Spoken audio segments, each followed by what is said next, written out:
pourquoi j'ai écrit, ce livre? En fait, il y a 2 raisons. La première, c'est que je pense que j'arrive aussi à un moment donné où il y a quand même beaucoup de récits, d'exemples, de cas que j'ai pu rencontrer et comme je suis, dans ma nature d'accompagnant, je pense que ça peut être aussi très intéressant en termes de ressources pour, des managers, pour des professionnels, pour des entrepreneurs, pour des DRH, mais également pour d'autres coachs qui pourraient être intéressés à, voilà, venir picorer, butiner, peut-être, bah, si possible, hein, bien sûr,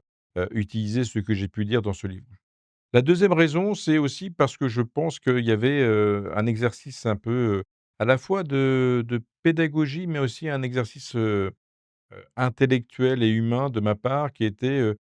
et si je pouvais avoir, finalement un regard sur mes pratiques et sur la manière dont, ces pratiques pouvaient être, interprétées, regardées autrement et c'est pour ça que cet ouvrage me tient particulièrement à cœur parce que j'utilise ma fille, en fait, alors j'utilise, hein, qu'on soit clair, hein, c'est, j'utilise sa voix parce que voilà, j'ai eu des discussions régulièrement avec elle sur ma pratique de coaching et j'avais adoré sa manière de me poser des questions qui étaient des questions, mais d'une incroyable candeur et qui me permettaient de dégonfler le melon. C'est-à-dire quand on est dans les organisations, on a l'impression, que tout est compliqué, on a l'impression que tout est en jeu, il faut parler de milliards, de chiffre d'affaires, de parts de marché, de performance, d'EBITDA. À me poser des questions très simples en disant: «Bon, à quoi bon? À quoi ça sert? Comment ils peuvent être plus heureux? Comment toi, tu es plus heureux?» et des questions d'une incroyable, heu, efficacité pour accompagner finalement des êtres humains et j'ai trouvé que c'était, peut-être un exercice qui était, important à laisser sur,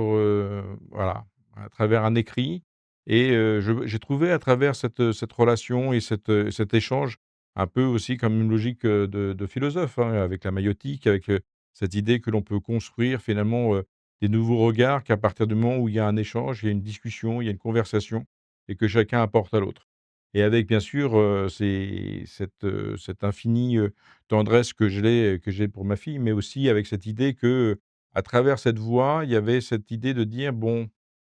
et si on revenait sur des basiques? Et si on revenait sur l'humanité?» Qu'est-ce que, finalement, nous, coachs, on apporte à cette part d'humanité? Alors, on reste très humble, on reste très,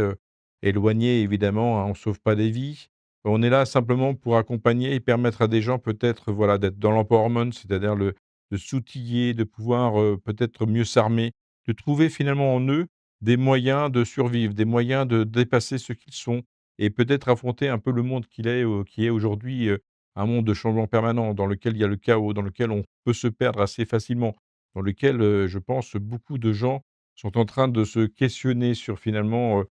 comment ils peuvent, voir leur avenir ou comment ils peuvent voir finalement leur présent avec beaucoup d'impératifs, de charge mentale et cette idée de